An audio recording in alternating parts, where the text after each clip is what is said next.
नमस्कार, मैं हूं अमन शुक्ला। आप देख रहे हैं वीके न्यूज एमपी।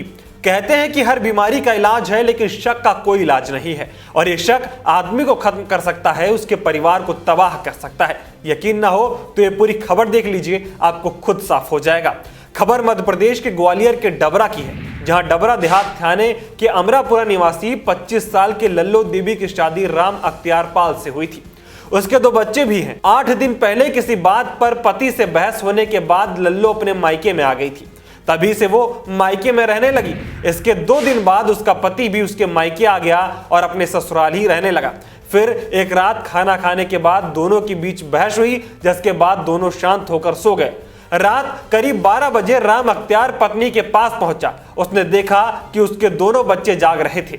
पति ने पहले अपने बच्चों को सुलाया और उसके बाद पत्नी की गला घोंटकर हत्या कर दी और हत्या करने के बाद वहां से फरार हो गया। अगली सुबह जब लल्लो का भाई बहनोई राम अख्तियार को किसी काम से बुलाने आया तो उसने कमरे के बाहर खड़े होकर अपने दीदी और जीजा को खूब आवाज लगाई, लेकिन ना तो लल्लो की आवाज आई और ना ही उसके पति। जिसके बाद उसने अंदर जाकर देखा तो बहन का शव बिस्तर पर पड़ा था और उसका पति गायब था। लड़का कमरे के अंदर का मंजर देखकर घबरा गया था और फौरन उसने इस पूरे मामले की जानकारी पुलिस को दी।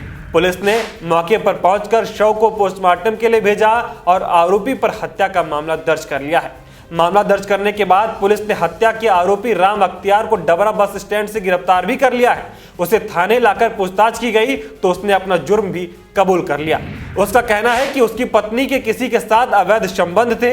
वो उससे पिछले 8 महीनों से समझा रहा है, लेकिन उसकी पत्नी है कि समझने का नाम नहीं ले रही थी। जिस रात उसने अपने पत्नी की हत्या की, उस रात भी वो उसे अपने बच्चों के भविष्य के बारे में समझा रहा था, लेकिन उसको अपने बच्चों के भविष्य की भी कोई परवाह नहीं थी। वो कई लोगों के साथ बैठकर हंसती थी, लाख बार मना करने के बावजूद भी वो नहीं मानी, जिसके चलते उसने उसकी हत्या कर दी। अब सवाल ये कि अगर कोई लड़की किसी लड़के के साथ बैठकर हंस खेल रही है तो क्या उसका चरित्र खराब हो जाता है? अगर कोई महिला किसी से हंसकर बात कर रही है तो क्या वो उसका दोस्त नहीं हो सकता? लेकिन आरोपी ने अपनी पत्नी को सिर्फ इसलिए मार दिया कि वो उस पर शक करता था और सिर्फ एक शक ने उसकी जिंदगी तबाह कर दी। इसलिए आपको भी जरूरत है कि शक जैसी बीमारी से दूर रहें और खुश रहें, ताकि आप और आपके अपनों के साथ कुछ गलत ना हो सके। इस खबर में इतना ही। मध्य प्रदेश से जुड़ी ऐसे ही तमाम खबरें देखने के लिए देखते रहें वीके न्यूज एमपी। खबर पसंद आए तो शेयर करें, साथ ही हमारे चैनल को सब्सक्राइब करें। धन्यवाद।